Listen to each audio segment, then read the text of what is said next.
পাপ হলো এক প্রকারের ভালোবাসা। আমরা এর মোহে পড়ে যাই, আমরা এতে আসক্ত হয়ে যাই। আর এই অনুচ্ছেদটি আসলে ভালোবাসার একটা প্রতিযোগিতা, কারণ আপনি ইন্দ্রিয় সুখ ভালোবাসেন, আপনি এই পাপগুলোকে ভালোবাসেন, আর আপনি তা ছাড়তে চান না, কারণ এতে আপনার সুখানুভূতি নষ্ট হবে। আর অন্যদিকে আল্লাহ বলছেন, আমি আমার নিজের দ্বারা সেই সুখকে প্রতিস্থাপন করে দিব, আমি এটাকে আমার নৈকট্য দ্বারা প্রতিস্থাপন করে দিব। আল্লাহ এই সুযোগ দিয়েছেন, আপনার নিজেকে এই সমীকরণের আলোকে সিদ্ধান্ত নিতে হবে। আপনি এই পরিস্থিতিতে পড়বেন, অন্য কেউ জানবে না, কেউ জানবে না যে আপনার মাথায় কি সংগ্রাম চলছে, কেউ জানবে না, শুধু আল্লাহ জানবেন। আর প্রসঙ্গক্রমে উদাহরণস্বরূপ আপনাদের কেউ কেউ যখন হারাম সম্পর্কে জড়ান, নিশ্চিত বলছি না, আপনাদেরকে অভিযুক্ত করছি না, কোনো মানুষ, আপনারা না, কোনো মানুষ যাদেরকে আপনারা চিনেন, তারা হয়তো অনৈতিক সম্পর্কে জড়িত, আর আপনি তা থেকে বের হতে চাচ্ছেন। তো আপনি এই আলোচনা শুনে তাকে মেসেজ দিলেন, আমি আর এটা করতে পারবো না। সে উত্তর দিল, তুমি কি আমাকে ভালোবাসো না? তুমি এখন আমাকে ঘৃণা করো? তুমি কি মনে করো যে আমি তোমার জাহান্নামে যাবার কারণ? আমি কি এতটাই খারাপ? এখন আপনি বলছেন, না তুমি অতটা খারাপ না, না আমি তোমাকে ভালোবাসি, তুমি মোটেই খারাপ না, তুমি অনেক ভালো। ঠিক আছে, যদি আমার সাথে সম্পর্ক সমাপ্ত করতে চাও, আজকে রাতে আমার সাথে দেখা করো, আর আমার মুখের সামনে এটা শেষ করো। না, এটা আমি করতে পারবো না। ঠিক আছে, তুমি আমাকে ঘৃণাই করো, আচ্ছা ঠিক আছে, আমি আসছি। এটা আবার শুরু হয়ে গেল, আর এরপর আপনি আবারও তওবা করতে চান। দেখতে পাচ্ছেন, এটা শুধুমাত্র আপনি না, আপনি হয়তো আবেগগতভাবে কোনো কিছুতে জড়িয়ে যেতে পারেন, আর এখন আপনি আবেগগতভাবে ব্ল্যাকমেলের শিকার হচ্ছেন। এর দ্বারা আপনি খারাপ বোধ করবেন, আপনাকে এর বিরুদ্ধে যুদ্ধ করতে হবে, আপনাকে এটা অবদমন করতে হবে, আর আপনাকে উপলব্ধি করতে হবে যে আপনি হয়তো কাউকে হতাশ করছেন, কিন্তু আল্লাহকে সন্তুষ্ট করছেন। আর আপনি এটা শুধু নিজের জন্যই করছেন না, বরং এটা ওই মেয়ের জন্যও করছেন, বা ওই ছেলের জন্যও করছেন যে আপনার মেসেজের জবাব দিচ্ছে। সে আল্লাহর সামনে দাঁড়াবে, এটাও আপনি চান না। আপনি যদি তাকে আসলেই ভালোবাসেন, শুধুমাত্র যদি তাকে কামনা না করেন, বরং তাকে ভালোবাসেন, তাহলে আপনি তাকেও রক্ষা করতে চাইবেন। তো এখন আমরা খুবই অপ্রত্যাশিত স্থানে চলে যাচ্ছি। আল্লাহর কাছে আরও কে বিশেষ মর্যাদা সম্পন্ন? আল্লাযীনা ইযা আনফাকু লাম ইউসরিফু ওয়া লাম ইয়াকতুরু ওয়া কানা বাইনা যালিকা কওয়ামা। এই মানুষেরা যখন তারা অর্থ ব্যয় করে, তারা সকল অর্থ উড়িয়ে দেন না, তারা অতিরিক্ত খরচ করেন না, আর তারা কৃপণও নয়। তারা অনেক বেশি খরচ করেন না, আর তারা অনেক কমও খরচ করেন না। তাদের বাজেট ভারসাম্যপূর্ণ। বাজেটের সাথে আল্লাহর নৈকট্যের সম্পর্ক কি? সম্পর্ক রয়েছে, কারণ আল্লাযীনা ফি আমওয়ালিহিম হাক্কুন মালুম, তাদের অর্থে অন্যদের অধিকার রয়েছে যা সুবিদিত। আপনার পিতামাতার অর্থনৈতিক সহায়তা প্রয়োজন, আপনার সন্তান, আপনার ভাই বোন, আপনার স্ত্রীর প্রয়োজন, এমন অনেক ক্ষেত্র রয়েছে যার জন্য আপনার অর্থ প্রয়োজন। কিন্তু যখন আপনি প্রয়োজনহীন জিনিসে আসক্ত হয়ে পড়েন, আর আপনার অর্থ যখন ব্যয় হয় সিনেমার পর সিনেমা, সিনেমার পর সিনেমায়, সাবস্ক্রিপশনের পর সাবস্ক্রিপশনে, গেমের পর গেম, এরপর গেমে, গাড়ির জন্য নতুন যন্ত্রাংশ কেনার পেছনে, যেই চাকা দেখতে উল্টো দিকে ঘূর্ণায়মান, তার প্রয়োজন আপনার নেই। সেগুলো আপনি দেখবেন না যখন আপনি গাড়ি চালাবেন, সেটা অন্য কেউ দেখবে। এগুলো ঘুরবে অন্য কারো জন্য, আপনার জন্য না। যন্ত্রাংশ অথবা ডিভাইস, আপনি নতুন আইফোন ছাড়াও বেঁচে থাকবেন, এতে কোনো ক্ষতি হবে না। স্যামসাং যদিও কিছুটা বিপজ্জনক, তারপরও অনেক বোনেরা পার্স অথবা ব্যাগের জন্য এমনটা করেন। ও আল্লাহ, এই ব্যাগগুলোর কোনোটার দাম কয়েক লাখ টাকা। বলছি না যে আপনি এগুলোর কোনোটাই কিনতে পারবেন না, কিন্তু আল্লাহ বলছেন ঠিক আছে খরচ করো, কিন্তু অতিরিক্ত খরচ করো না। আপনাদের কারো কারো জন্য আবার সবচেয়ে খুশির বিষয় হলো টাকা ধরে রাখা। আপনি স্ত্রীকে সাথে নিয়ে সুপার শপে গিয়েছেন, তিনি এক প্যাকেট দুধ নিলেন। আমাদেরকে এত বেশি দুধ প্রয়োজন, ছোট প্যাকেট নিতে পারো না? ডিসকাউন্টের জন্য অপেক্ষা করতে পারো না? এটা দুধ, এটা ডিম, এগুলো নিয়ে কৃপণতা না করলে হয় না? এমন মানুষ রয়েছে যারা প্রাপ্য মানুষদের টাকা ধরে রাখে। আপনার সন্তানদের অর্থ প্রয়োজন, তাদের চলার জন্য কিছুটা পকেট খরচ প্রয়োজন, আপনার স্ত্রীর কিছুটা অর্থ প্রয়োজন। যদি তিনি গৃহ ব্যবস্থাপনার দায়িত্বে থাকেন আর তিনি নিজে উপার্জন না করেন, আর তিনি আপনার কাছে বলেন আমি কি 500 টাকা পেতে পারি? কিসের জন্য তোমার টাকা প্রয়োজন? আমাকে সম্পূর্ণ প্রতিবেদন প্রদান করবে, সকল রিসিট দেখাবে। দাঁড়ান, 1 মিনিট থামুন। এটা লাম ইয়াকতুরু, এটা আপনার জন্য চ্যালেঞ্জ হতে পারে। আপনি যদি আল্লাহর নৈকট্য লাভ করতে চান, আপনার পরিবারের খাবারের প্রসঙ্গ আসলে তাদেরকে জঞ্জালের মতো বিবেচনা করবেন না। আপনার জন্য সর্বোত্তম খরচের খাত হলো আপনার পরিবার। নিজের পরিবারের সাথে এরকম খারাপ আচরণ করবেন না, কিন্তু অতিরিক্ত খরচও করবেন না। অন্যরা এমন আছে যারা টাকা উড়ায়। আল্লাহ হয়তো আপনাকে কিছুটা অর্থ দিয়েছেন, আর আপনি আপনার 16 বছরের সন্তানকে BMW কিনে দিলেন যাতে সে রাস্তার পাশে লাগিয়ে দিয়ে অ্যাক্সিডেন্ট করতে পারে, আর তারপর তাকে আরেকটা কিনে দিলেন। না না না, আপনি এমনটাও করতে পারবেন না। লাম ইউসরিফু ওয়ালাম ইয়াকতুরু ওয়া কানা বাইনা যালিকা কওয়ামা। তারা একটি ন্যায্য ভারসাম্যপূর্ণ পন্থা অবলম্বন করে এই দুই অবস্থার মাঝে অবস্থানের জন্য। পরবর্তী গুণটি আমার প্রিয়, মনোযোগ দিয়ে শুনুন। এরা সবাই একটি শ্রেণী। ওয়াল্লাযীনা লা ইয়াদউনা মা'আল্লাহি ইলাহান আখার ওয়া লা ইয়াকতুলুনা আন-নাফসা আল্লাতী হারামাল্লাহু ইল্লা বিল হক ওয়া লা ইয়াজনুন ওয়া মান ইয়াফআল যালিকা ইয়ালকা আসামা। তারা আল্লাহর পাশাপাশি অন্য কোনো উপাস্যের কাছে প্রার্থনা করে না, আর আল্লাহর পাশাপাশি অন্য কোনো উপাস্যের কাছে প্রার্থনা না করা অবস্থায় তারা কাউকে হত্যা করে না, এবং তারা ব্যভিচারে লিপ্ত হয় না। তিনটি বিষয়: তারা আল্লাহ ছাড়া কারো কাছে প্রার্থনা করে না, এর সাথে রয়েছে তারা হত্যা করে না, এবং তারা ব্যভিচার করে না। তিনটি বিষয় একসাথে, তিনটি বিষয় একসাথে। এটা তো অসাধারণ কোনো অর্জন নয়। কেউ বলতে পারে যে হ্যাঁ, আমি তো তালিকায় এসে পড়েছি, আমি কাউকে হত্যা করিনি। কিন্তু জানেন কেন এটা বৈশিষ্ট্যসূচক? কারণ এই বিষয়গুলো খুবই প্রাথমিক স্তরের, তাই না? অন্য অনেক কবিরা গুনাহ রয়েছে, কিন্তু আল্লাহ বলছেন যে তোমরা আল্লাহর কাছে বিশেষ মর্যাদার অধিকারী হতে পারবে যদি তোমরা শুধু এটুকু করো। কেন এটা বিশেষ মর্যাদাপূর্ণ? মক্কার মানুষদের কথা চিন্তা করুন, সেই সমাজের কথা চিন্তা করুন যার মাঝে কোরআন এসেছিল। সেই মানুষগুলো হাজার বছর ধরে শিরকে লিপ্ত ছিল। হত্যা তাদের কাছে সাধারণ বিষয়ে পরিণত হয়েছিল, জিনা কোনো বিষয়ই ছিল না। আর এগুলো বড় বিষয় ছিল না তাদের পূর্বপুরুষ অথবা তাদের পূর্বপুরুষ অথবা তাদের পূর্বপুরুষের কাছে। এগুলো ছিল জীবনেরই অংশ। জীবন ছিল গ্যাংস্টারের মতো। আর যখন তারা এই সকল কিছু ছেড়ে আল্লাহর কাছে আসলো, তাদের পরিবার কি বলেছিল যে ও তুমি তো এখন মুসলিম, কংগ্রাচুলেশনস। তাদেরকে সকল ধরনের বিভৎস অভিজ্ঞতার সম্মুখীন হতে হয়েছিল, তাদের প্রিয় মানুষদের কাছ থেকে, তাদের সমাজ থেকে, তাদের বন্ধুবান্ধবদের কাছ থেকে, কারণ তারা সেই অপরাধগুলো ত্যাগ করেছিলেন, তাই না? কিছু মানুষের জন্য শুধুমাত্র ঈমান গ্রহণ করা, শুধুমাত্র অপরাধী জীবন থেকে বেরিয়ে আসা, শুধুমাত্র জিনা থেকে বেরিয়ে আসা ছিল এতটাই বড়। আপনারা যারা সম্মানিত পরিবারে বেড়ে উঠেছেন, পরিশুদ্ধ পরিবেশের মাঝে ছিলেন, আপনার জন্য সেই ধরনের বিপত্তিতে না পড়াটা সহজ, অথবা সহজতর। এখনকার সময়ে যে কোনো কিছুই সহজ। কিন্তু আপনাদের যারা অমুসলিম অবস্থা থেকে এসেছেন, আপনি চারপাশে অপরাধ সংঘটিত হতে দেখেছেন, আপনি চারপাশে মাদকের আসর দেখেছেন, আপনি চারপাশে নারী লিপ্সা দেখেছেন, প্রত্যেক সাপ্তাহিক ছুটির দিনই ক্লাবে যেতেন, আর তারপর আপনি আল্লাহর পথে আসলেন, আপনি ঈমান গ্রহণ করলেন। সেই জীবন থেকে আপনার এই যাত্রাটি ছিল বিশাল এক যাত্রা, আর আল্লাহ এটা স্বীকার করেছেন এবং বলেছেন যে এটা বেশ বড় ব্যাপার যে কিছু মানুষ এমনটা করেছে।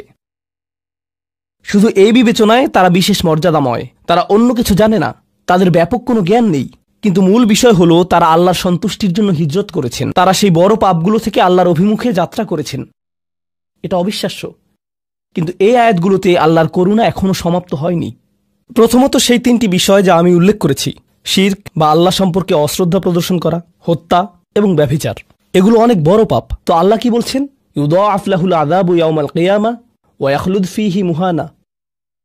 এমন মানুষের জন্য শাস্তি দ্বিগুণ করা হবে, আর তারা সেখানে থাকবে অপমানিত অবস্থায়। এই পাপগুলো আল্লাহর কাছে ছোট বিষয় না, বিশেষত তিনটা পাপ একসাথে। কিন্তু প্রসঙ্গক্রমে সবচেয়ে খারাপ অপরাধ শিরক। সবচেয়ে খারাপ অপরাধের মধ্যে দ্বিতীয়টি হল যখন আপনি একজন ব্যক্তিকে হত্যা করেন। এটা কাকে হত্যা করার সমতুল্য? গোটা মানবজাতিকে। এটা হলো দ্বিতীয় বৃহত্তম অপরাধ। আর তারপর তৃতীয় বৃহত্তম অপরাধ কোনটি? জিনা। এই তিনটি একসাথে এসেছে একটি আয়াতে।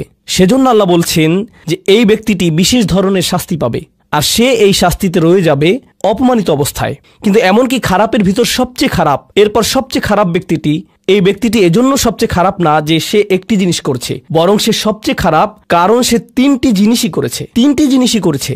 এটা জাহান্নামের হ্যাট্রিক অর্জনের মতো। আর সম্পর্কে আল্লাহ কি বলছেন? তিনি বলছেন ইল্লা মান তাবা ওয়া আমানা ওয়া আমিলা আমালান সলিহা। অর্থাৎ যে অনুতপ্ত হয়েছে, ঈমানের পথে ফিরে এসেছে এবং তখন থেকে ভালো কাজ শুরু করেছে, তার জন্য নিয়মের ব্যতিক্রম হবে। এটা উপলব্ধি করাটা গুরুত্বপূর্ণ। আল্লাহ বর্ণনা করছেন নিকৃষ্টের মধ্যে নিকৃষ্ট, আর চেয়েও নিকৃষ্ট। আর তারপর বলেছেন এমনকি সেই ব্যক্তির ক্ষেত্রেও যদি সে আমার কাছে ফিরে আসে, আমি তাকে শাস্তিতে নিক্ষেপ করব না। কিন্তু এতটুকু যথেষ্ট না, আমরা কথা বলছি ইবাদ আর রহমানের ব্যাপারে, যিনি অবিশ্বাস্য রকমের করুণাময় সত্তা। তো তিনি তাদেরকে শুধুমাত্র জাহান্নাম থেকে রক্ষা করেই ক্ষান্ত হবেন না, তিনি আরও কি করবেন? ফাউলাইকা ইউবাদদিলুল্লাহু সাইয়্যাতিহিম হাসানাত, সেই মানুষগুলোর মহাপাপগুলোকে প্রতিস্থাপিত করবেন। আর আমি আপনাদেরকে মনে করিয়ে দিচ্ছি সেই পাপগুলো কি? শিরক। ইন্নাশ শিরকা লাযুলমুন আযীম, হত্যা। কাআন্নামা কাতালান নাসা জামিআ, সে যেন গোটা মানবজাতিকে হত্যা করল। এবং জিনা, ব্যভিচার, সবচেয়ে বড় পাপ এগুলো। আল্লাহ বলছেন যে পাহাড় সমান তাদের এই সমগ্র পাপ কাজগুলোকে আমি প্রতিস্থাপন করে দিব ভালো কাজ দিয়ে। কিন্তু তারা এখনো কোনো ভালো কাজ করেনি, তারা এখনো নামাজ পড়েনি, তারা এখনো ইবাদত করেনি, তারা এখনো হজ করেনি, তারা এখনো দান করেনি। তারা মূলত যা করেছে তা হলো অনুতপ্ত হয়েছে। আর এখন থেকে তারা ভালো কাজ করবে, আল্লাহর জন্য এতটুকুই যথেষ্ট। তাদের পাহাড়সম পাপগুলো নিবেন, যা তাদেরকে চিরকাল জাহান্নামে নিক্ষেপ করত অপমানিত অবস্থায়। আর তিনি এই পাহাড়সম পাপগুলোকে নিয়ে পাহাড়সম ভালো কাজে পরিবর্তিত করে দিবেন। এটাই আল্লাহ করবেন তাওবাকারীদের জন্য। আপনিও বিশেষ মর্যাদার অধিকারী হবেন, শুধু তাওবা করুন। তো আপনি যখন বসে বসে এটা শুনছেন আর ভাবছেন আমি তো বেশ বড় ভুল করে ফেলেছি, এখানে হয়তো এমন কেউ বসে আছে যিনি কাউকে হত্যা করেছেন, এরপর জেলে গিয়েছেন এবং মুক্তি পেয়েছেন। কিভাবে আল্লাহ আমাকে ক্ষমা করবেন? আপনাদের কেউ কেউ হয়তো ব্যভিচারের ভুল করে ফেলেছেন, আল্লাহ আপনাদেরকে রক্ষা করুন। আপনাদের কেউ কেউ হয়তো সেই পথে অগ্রসর হচ্ছেন, আপনাদের কেউ কেউ হয়তো শিরক করেছেন। সকল ধরনের অপরাধ সংঘটিত হচ্ছে, আর মানুষ সকল ধরনের অপরাধে লিপ্ত হচ্ছে। আপনি যদি তওবা করেন এবং আল্লাহর কাছে ফিরে আসেন, এই সকল অপরাধ শেষ হয়ে যাবে। কিন্তু এরপর আপনাকে ভালো পথে চলতে হবে। ওয়া আমিলা আমালান সলিহা ফাউলাইকা ইউবাদদিলুল্লাহু সাইয়্যাতিহিম হাসানাত। অন্য কথায়, যখন আপনি আল্লাহর কাছে ফিরে আসবেন, এটা প্রকৃত অর্থেই প্রত্যাবর্তন হতে হবে, এটা কৃত্রিম হতে পারবে না। ওয়া কানাল্লাহু গফুরুর রহিমা, আর আল্লাহ সর্বদাই ক্ষমাশীল, অতিমাত্রায় ক্ষমাশীল, সর্বদা প্রেমময়, যত্নশীল এবং করুণাময়। আমার সময় ফুরিয়ে যাচ্ছে, কিন্তু আপনাদের সাথে আরও কয়েকটা বিষয় শেয়ার করতে চাই। আসুন এই তালিকাটা প্রথমে শেষ করি, এটা শেষের দিকে। কেউ বলতে পারে যে আমি শিরক করিনি, আমি হত্যা করিনি, আমি জিনাও করিনি, আমি শুধু ছোট বিষয়গুলো করেছি। যেমন আমি ফজরের নামাজ পড়িনি, একদিন ফ্রিজ থেকে আমার ভাইয়ের চকলেট মিল্ক চুরি করে খেয়েছি, বেশ কয়েকবার বাবার সাথে চড়া মেজাজে কথা বলেছি, আরেকদিন একটা পার্টিতে কিছুটা গীবত করে ফেলেছি। কিন্তু আমি হত্যা করিনি। এই তওবা তো আসলেই খারাপ অপরাধীদের জন্য। তাহলে আমার কি হবে? সাধারণ পাপীদের কি হবে? বাকি আমরা যারা রয়েছি, কারণ তারা হলো উঁচু স্তরের পাপী, তাই না? তো পরবর্তী আয়াত বলছে, তোমরা বাকি যারা রয়েছ, ওয়ামান তাবা, যেই তাওবা করেছে, যে কোনো ধরনের তাওবা, আমিলা সলিহান, সৎ কাজ করেছে, ফাইন্নাহু ইয়াতুবু ইলাল্লাহি মাতাবা, তো যখন সে আল্লাহর কাছে ফিরে আসে আন্তরিকভাবে, অনুতপ্ত হয়ে, আল্লাহ সেটাও স্বীকার করেন। না না না, কারণ আমার পাহাড়সম পাপ প্রয়োজন, এটাকে পাহাড়সম পুণ্যে রূপান্তরিত করার জন্য, এটাকে পাহাড়সম পুণ্যে রূপান্তরিত করার জন্য এমন প্রয়োজন নেই। যেই পাপেই লিপ্ত থাকেন না কেন, শুধু তওবা করুন। ফাইন্নাহু ইয়াতুবু ইলাল্লাহি মাতাবা ওয়াল্লাযীনা লা ইয়াশহাদুনা যুর, এমন মানুষ যারা অন্যায়ের সাক্ষ্য হয় না। এর অর্থ হলো তারা সহ্য করে না যখন কোনো অন্যায় সংঘটিত হয়। এই মানুষগুলো আল্লাহর কাছে মর্যাদা সম্পন্ন, কারণ তাদের পরিসরে কেউ যখন মানসিকভাবে নির্যাতনের শিকার হয়, কেউ যখন অর্থনৈতিকভাবে নির্যাতনের শিকার হয়, তাদের পরিবারে ধরুন 2 ভাই মিলে কোনো ব্যবসা করে, আর তাদের একজন সকল অর্থ আত্মসাৎ করে অন্যজনকে বঞ্চিত করে, যার ফলে আদালতে গিয়ে এখন একে অপরের বিরুদ্ধে অবতীর্ণ। সেখানে আপনার হয়তো কোনো এক পক্ষের সাথে সম্পর্ক রয়েছে, আপনি নিশ্চুপ দাঁড়িয়ে থেকে অন্যায় হতে দিবেন না। আপনি এটা হতে দিবেন না।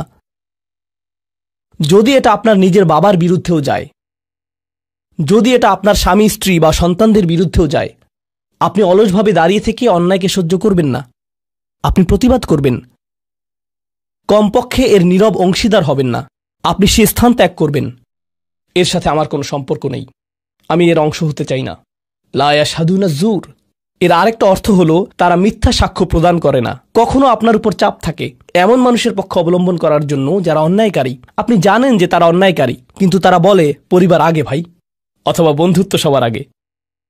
আর আপনি যদি এটা করেন, যদি আপনার আনুগত্য ভুল স্থানে প্রদান করেন, এটা জেনে শুনে যে আপনি ভুল, তাহলে এটা লা ইয়াশহাদুনা যুর এর লঙ্ঘন। আয়াতটির দ্বিতীয় অংশ, ওয়া ইযা মাররু বিল্লাগwi মাররু কিরামা, এটাও অসাধারণ। এই আয়াতে আল্লাহর কাছে আপনাকে অসাধারণ বানিয়েছে কোনটি? আপনি একটা আসরে রয়েছেন, বন্ধুরা সবাই ঘুরে বেড়াচ্ছে, অথবা আপনি হয়তো কোনো হোয়াটসঅ্যাপ গ্রুপে আছেন। আজকাল যোগাযোগের বিভিন্ন মাধ্যম রয়েছে, আর এই সকল যোগাযোগের মাঝে মানুষ যুক্তিহীন কথা বলে থাকে। মানুষ একে অপরের বিরুদ্ধে গীবত করে, তারা একে অপরের প্রতি বিদ্রূপ করে, তারা একে অপরের সময় নষ্ট করে। আর আপনি এর সাথে কোনো সম্পর্ক রাখতে চান না, তো আপনি কি করবেন? আপনি আসরটি ত্যাগ করবেন। কিন্তু আপনি প্রথমে একটা লেকচার দিবেন না যে এগুলো সবই অর্থহীন, তোমরা নিজেদের সময় নষ্ট করছো, আস্তাগফিরুল্লাহ, আমি তোমাদেরকে আল্লাহর দিকে ডাকছি এবং তওবা করতে আহ্বান জানাচ্ছি, তোমরা এই ভিডিওটি দেখো, আমি এই আসর ত্যাগ করছি না। অথবা আপনি কোনো পার্টিতে রয়েছেন আর বললেন, আস্তাগফিরুল্লাহ, তোমরা সবাই গীবত করছো, আমি এখান থেকে চলে যাচ্ছি। ওয়া ইদা মাররু বিল্লাগওয়ি মাররু কিরামা। যখন তারা এই ধরনের আসরের পাশ দিয়ে যায়, যখন তারা এই ধরনের পরিস্থিতির সম্মুখীন হয়, তারা সেখান থেকে বেরিয়ে আসে সম্মানজনক উপায়ে, মাররু কিরামা। অন্য কথায়, তারা তাদের নিজস্ব মর্যাদা রক্ষা করে। তারা এমন অবস্থায় পড়ে না যা অন্যদেরকে এবং তাদের নিজেদেরকে অপমানিত করে। আর এই প্রক্রিয়ায় তারা অন্য কাউকে খারাপ বোধও করায় না। তারা সম্মানজনক অজুহাত তৈরি করে এবং নিজেদেরকে সেই পরিস্থিতি থেকে বের করে আনে। ওয়া ইদা মাররু বিল্লাগওয়ি মাররু কিরামা। আর সবশেষে, ওয়াল্লাযীনা ইযা যুক্কিরু বিআয়াতি রাব্বিহিম লাম ইয়াখিরু আলাইহা। আসলে এখনো শেষ হয়নি, আপনাদের ভালো বোধ করার জন্য বললাম। ওয়াল্লাযীনা ইযা যুক্কিরু বিআয়াতি রাব্বিহিম লাম ইয়াখিরু আলাইহা সুম্মান ওয়া উময়ানান। এটা জুমায় অংশগ্রহণকারীদের জন্য। যখন তাদেরকে স্মরণ করিয়ে দেয়া হয়, তারা অন্ধ এবং বধিরের মতো পড়ে থাকে না। অন্য কথায়, তারা সেগুলো উপেক্ষা করে না, তারা সেগুলোকে হালকাভাবে গ্রহণ করে না। তারা কিছু শোনার পর বলে না যে হ্যাঁ, এটা আমার সম্পর্কেই বলেছে, এটা ঠিকই আমার বিবেককে আঘাত করেছে, কিন্তু আমি ভুলে যাব যে এটা আমি শুনেছি। আমি ভান করব যে এটা আমার সম্পর্কে না এবং এটা নিয়ে চিন্তা করব না। তারা ইচ্ছাকৃত বধির না, আর তারা ইচ্ছাকৃতভাবে অন্ধও না। সেই স্মরণিকার প্রতি যা তাদেরকে প্রদান করা হয়েছে, এটা ছিল আপনার সম্পর্কে, এটা ছিল আপনার কার্যকলাপ সম্পর্কে, আপনার উদ্দেশ্য সম্পর্কে। আর এখন আপনি এটা আর নিতে পারছেন না, কারণ আপনি পরিবর্তিত হতে চান না। বাল ইউরিদুল ইনসানু লিয়াফজুরা আমামাহ। মানবজাতি শুধু তার সামনে যা রয়েছে তাতে নিমজ্জিত হয়ে যেতে চায়। প্রলোভনগুলো এতটাই মজবুত। আর কোরআন উলিন নুহা সম্পর্কে বলছে, তারা এমন মানুষ যারা নিজেদেরকে সংযত করতে পারে। আপনাকে স্মরণ করিয়ে দেয়া হচ্ছে নিজেকে সংযত করার জন্য, আর আপনি বলছেন আমি সংযত হতে চাই না, আমি এই অবস্থাতেই ভালো আছি। আমি ইতিমধ্যেই কাজটি করার দিন, তারিখ এবং স্থান নির্ধারণ করে ফেলেছি এবং টিকিটও করে ফেলেছি। এরপর এই খুতবাটি আমার মুড নষ্ট করে দিল, তো আমি এখন একটা বার্গার খাবো এবং খুতবায় যা শুনেছি তা নিয়ে চিন্তা করব না। তারপর সেখানে যাব যেখানে আমি যেতে চেয়েছিলাম। খুতবাটা বেশ দেরিতে শোনা হয়েছে। সেই মানুষেরা এমনটা করে না। যখন কোনো স্মরণিকা শ্রবণ করে, নিজেদের উপর এর প্রভাব পড়তে দেয়। তারা এটাকে পরিবর্তন ঘটানোর সুযোগ দেয়। এটাই তাদেরকে আল্লাহর কাছে বিশেষ মানুষে পরিণত করে। প্রসঙ্গক্রমে, কখনো কখনো আপনার ভিতরে ঘটে যাওয়া সেই পরিবর্তন অন্য কেউ দেখে না, অন্য কেউ জানে না সেই পাপ সম্পর্কে যার দিকে আপনি অগ্রসর হচ্ছিলেন। সেটা শুধুই আপনি এবং আল্লাহর মাঝে সীমাবদ্ধ। আর আল্লাহ আপনাকে তার ইবাদ হিসেবে গণ্য করেন, কারণ আপনি সেই পরিবর্তন ঘটিয়েছেন। তো এখন যেহেতু আমরা সমাপ্তির দিকে যাচ্ছি, এটাই এখানে বর্ণিত শেষ গুণ। এই মানুষেরা শুধুমাত্র নিজেদের নিয়ে উদ্বিগ্ন না, বরং তারা তাদের পরিবার নিয়ে উদ্বিগ্ন। ওয়াল্লাযীনা ইয়াকুলুনা রব্বানা হাবলানা মিন আজওয়াজিনা ওয়া যুররিয়াতিনা কুররাতা আয়ুনিন। হে প্রভু, আমাদের স্ত্রী এবং আমাদের সন্তানদের দ্বারা আমাদেরকে চক্ষুর শীতলতা দান করুন, যার অর্থ দুইটি জিনিস। আমি জটিলতা পরিহার করে আপনাদেরকে সরলভাবে কুররাতা আয়ুনিন এর অর্থ বুঝিয়ে বলছি। প্রথম অর্থ হল, ইয়া আল্লাহ, অন্য সকল কিছু আমাকে পীড়িত করে, অন্য সকল কিছু আমাকে অসুবিধায় ফেলে, কিন্তু যখন আমি আমার স্ত্রীর কাছে আসি এবং আমার সন্তানদের কাছে আসি, ইয়া আল্লাহ, এই স্থানটিকে আমার জন্য প্রশান্তিদায়ক করে দিন। আমার সকল অসুবিধা দূর হয়ে যায় যখন আমি আমার স্ত্রীর দিকে তাকাই। আমার সকল অসুবিধা দূর হয়ে যায় যখন আমি আমার সন্তানদের সাথে থাকি। ইয়া আল্লাহ, আমার স্ত্রী এবং আমার সন্তানদের মাঝে এটা প্রদান করুন, অথবা আমার স্বামী এবং আমার সন্তানদের মাঝে এটা প্রদান করুন। কুররা শব্দটির দ্বিতীয় অর্থটি এসেছে করার থেকে। করার অর্থ যখন আপনার চোখ কোথাও আটকে যায়। ইয়া আল্লাহ, আমার স্ত্রীর প্রতি আমার ভালোবাসা এতটাই সৃষ্টি করে দিন যাতে আমি তার উপর থেকে চোখ ফিরাতে না পারি। ইয়া আল্লাহ, আমার সন্তানদের নিয়ে আমাকে এতটাই আনন্দিত করে দিন এবং এতটাই ভালোবাসাপূর্ণ করে দিন যাতে আমি তাদেরকে অন্যদের সাথে তুলনা না করি। আমার যা রয়েছে তা নিয়ে আমি সুখী। তারা খারাপ বোধ করুক, এটা আমি চাই না। আমি তাদের অর্জনের স্বীকৃতি প্রদান করি। আমাকে সেই সামর্থ্য দান করুন যাতে স্ত্রী এবং সন্তানদের মাঝে কুররাতু আয়ুন খুঁজে পাই। আমাকে একটি মজবুত পরিবার দান করুন এবং আমাকে আমার পরিবারের প্রতি সন্তুষ্ট করে দিন। আপনাদের অনেকের জন্য একমাত্র দুশ্চিন্তার বিষয় হল স্ত্রী এবং সন্তান। এই দোয়া অনুযায়ী দুশ্চিন্তার একমাত্র উপশমকারী হওয়া উচিত স্ত্রী এবং সন্তান।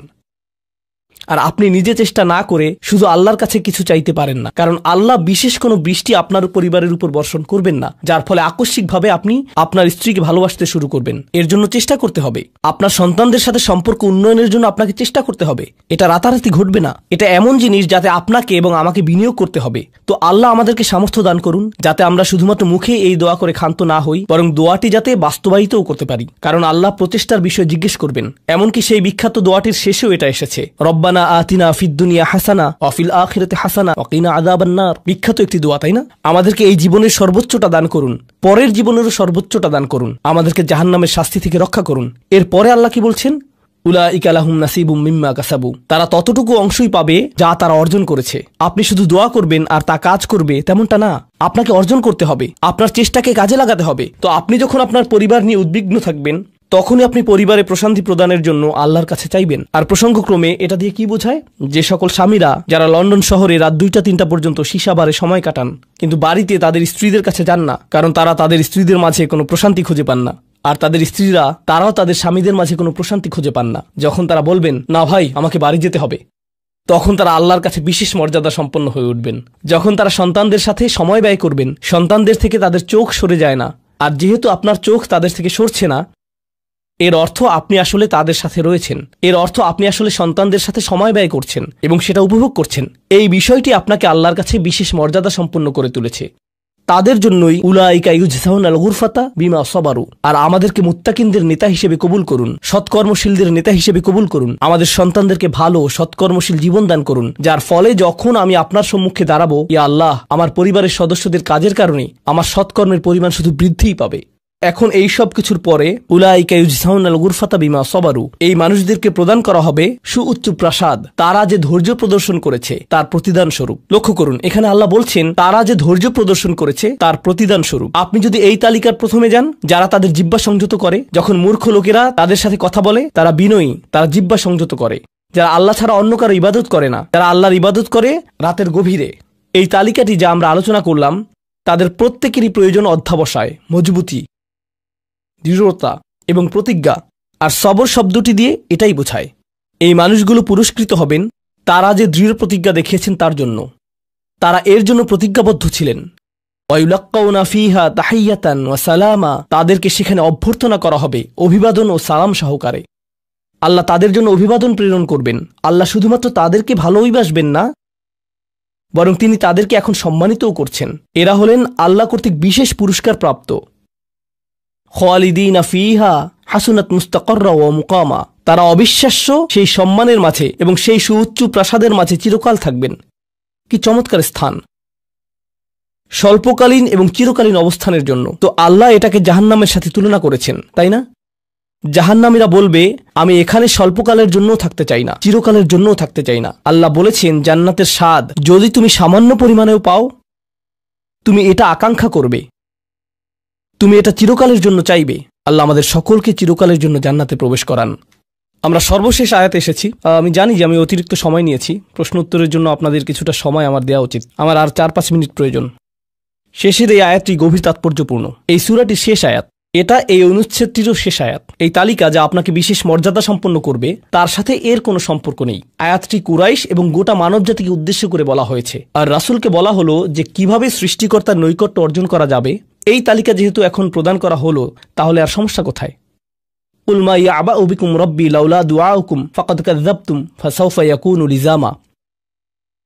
এই আয়াতটিকে ব্যাখ্যা করার বেশ কয়েকটি দৃষ্টিভঙ্গি রয়েছে। আমি সরলভাবে এর কয়েকটি আপনাদের সাথে শেয়ার করতে চাই। সময় স্বল্পতার কারণে আমি ভাষাতাত্ত্বিক আলোচনায় যাব না। আমি শুধু অন্তর্নিহিত অর্থগুলোর সহজ বাংলা বর্ণনা করব। আল্লাহ একদিকে বলছেন, আল্লাহর সম্মুখে তোমাদের কি গুরুত্ব আছে, আল্লাহর সামনে তোমাদের কি মূল্য আছে, তোমরা কি মনে করো, তোমরা যখন আল্লাহর সামনে উপস্থিত হবে কি মূল্য তোমাদের থাকবে। মানবজাতি হিসেবে তোমাদের একটা মর্যাদা দেয়া হয়েছে যা অন্য কাউকে দেয়া হয়নি। দুআউকুম, তোমরা নিজেদের ইচ্ছায় আল্লাহকে ডাকতে পারো। আল্লাহকে ডাকতে হলে তোমাদের নিজস্ব ইচ্ছাশক্তিকে প্রয়োগ করতে হয়। পাহাড়, গাছ, পাখি, তাদের কোনো নিজস্ব ইচ্ছা নেই, তারা আল্লাহকে ডাকতে বাধ্য। ওয়া ইম মিন শাইইন ইল্লা ইউসাব্বিহু বিহামদিহি ওয়ালাকিন লা তাফকাহুনা তাসবিহাহুম। তোমরা আল্লাহর কাছে মূল্যবান যদি একটি জিনিস না থাকে, আর তা হলো তোমাদেরকে বাছাই করা হয়েছে তাকে ডাকার জন্য, কিন্তু তোমরা সেই দায়িত্বকে পরিত্যাগ করেছো। ফাকাদ কাযযাবতুম, আল্লাহকে ডাকার এই আমন্ত্রণকে তোমরা মিথ্যা সাব্যস্ত করেছো। ফাসাউফা ইয়াকুনু লিজামা, এই শাস্তি তোমাদেরকে পরিত্যাগ করবে না। এটা হবে এমন জিনিস যা থেকে তোমরা মুক্ত হতে পারবে না। এটা প্রথম অর্থ। আয়াতটির আরেকটি অর্থ হলো, আল্লাহ কাফেরদের এবং যারা সকল ধরনের পাপ কাজ করে তাদেরকে বলছেন, আমার কাছে তোমাদের কোনো মূল্য নেই। আর তোমাদের এখনও টিকে থাকার একমাত্র কারণ হলো তোমাদের মধ্যে কিছু মানুষ রয়েছে যারা এখনও আমাকে ডাকে। পৃথিবীর বুকে এখনও কিছু ইমানদার রয়েছে যারা এখনও আল্লাহর উদ্দেশ্যে ক্ষমা প্রার্থনা করে, আর তারাই একমাত্র কারণ যে জন্য তোমরা এখনও বেঁচে আছো। আয়াতের তৃতীয় অর্থটি কাফেরদের উদ্দেশ্যে এবং এমন মুসলিমদের উদ্দেশ্যে যারা আল্লাহ থেকে অনেক দূরে রয়েছে, তাদের জন্য এটা প্রযোজ্য। আল্লাহ বলেছেন, তোমাদের কি মূল্য রয়েছে আমার কাছে? তোমরা নামাজ পড়ো না, তোমরা আনুগত্য করো না, তোমরা হালাল উপার্জন করো না, তোমরা সকল আদেশ লঙ্ঘন করো, কিন্তু কোনো কারণে মরিয়া হয়ে যদি তুমি আমাকে ডাকো, তারপরও আমি তোমাকে যথাযোগ্য মূল্যায়ন করব। এখনও তোমাকে সুযোগ দিয়ে যাচ্ছি, লাউলা দুআউকুম, কিন্তু মোটের উপর তুমি এখনও এই সকল কিছুকে মূল্যহীন বিবেচনা করছো। তুমি স্বীকার করছো না যে আমি তোমাকে যা কিছু দিয়েছি এবং যা কিছু করতে বলেছি তা আসলে তোমার কাছে অর্থবহ। তুমি এই সকল কিছুকে মূল্যহীন এবং মিথ্যা বিবেচনা করছো। তোমার এই স্বভাব পরিবর্তন করো, কারণ শীঘ্রই এটা স্থায়ীভাবে লেগে থাকা শাস্তিতে পরিণত হবে। আল্লাহ এটা বলেননি যে তোমাকে শাস্তি দেয়া হবে, বরং তিনি বলেছেন শীঘ্রই তোমাকে শাস্তি দেয়া হবে, শীঘ্রই তুমি এটা থেকে আর মুক্ত হতে পারবে না। অর্থাৎ তোমার জন্য এখনও সুযোগ রয়েছে, বদলে যাও। আয়াতটির আরেকটা অর্থ হলো, হে কুরাইশরা, যদি আল্লাহ তোমাদেরকে কোরআনের মাধ্যমে আহ্বান না করতেন তাহলে অন্য কোন জিনিস তোমাদেরকে মূল্যবান সাব্যস্ত করত? আল্লাহ তোমাদেরকে এই কিতাবটি দিয়ে সম্মানিত করেছেন, আর সর্বোপরি আল্লাহ আপনাকে এবং আমাকে এই কোরআন দিয়ে সম্মানিত করেছেন। তারপরেও তোমরা এটাকে সম্পূর্ণরূপে অগ্রাহ্য করছো।